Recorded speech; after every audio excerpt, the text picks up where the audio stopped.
Peace and security in the Southeast Pacific region will be the president's top agenda when he faces off with U.S. President Joseph Biden a few hours from now at the White House.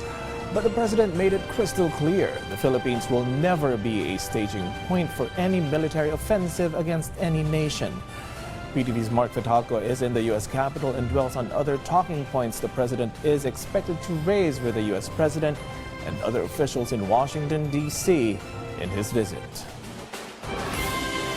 President Ferdinand R. Marcos Jr. arrived in Washington, D.C. on Sunday afternoon for a 5-day official visit. Flight PR-001 carrying the president and his official delegation touched down at the Joint Base Anjus at 4:55 p.m. Sunday, Washington, D.C. time. The president's official visit aims to reaffirm the special relationship between the Philippines and the United States. In an interview with the president inside the PR-001, he said his top priority agenda during his working visit include agriculture, power, infrastructure, and technology. That's at the economic level. On the financial level, I guess on the political level, it will still be centered around the relationship between the Philippines and the United States.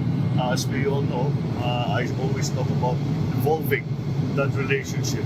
And that just means what is their view of the situation in the Indo-Pacific region, how do they feel it will develop, and what part they, the United States, intend to play. Again, put our position forward to say that kami wala kaming interest kung hindi maging peaceful lang ang region namin. Maging peaceful lang, hindi magka-problema ang mga Pilipino.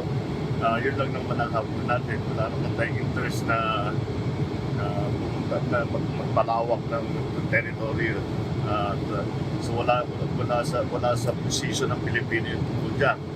And so we'll just, I suppose, put our positions, make our positions clear to everybody for both sides. Para naman we know how to proceed. Because then we'll talk about the technical aspects of that. Marami pa yan. On the economic side, we will have to go into detail. We're meeting with many of the big companies who we were not able to see in the other trips in sa New York at saka yung sa Davos. But ngayon, meron pa tayong meeting. The president's activities will begin with a bilateral meeting with his counterpart U.S. President Joe Biden, where he is expected to discuss his economic agenda as well as the mutual defense treaty between the Philippines and U.S. This will be followed by an expanded meeting with key cabinet officials. He will also meet with the Filipino community in the United States. His itinerary also includes his meeting with legislators, major U.S. companies and business groups, as well as his major policy speech in a think tank in Washington, D.C. The United States is a major bilateral trade partner of the Philippines and maintains a shared commitment with the country and more dynamic economic relations. Mark Fatalco for The Nation.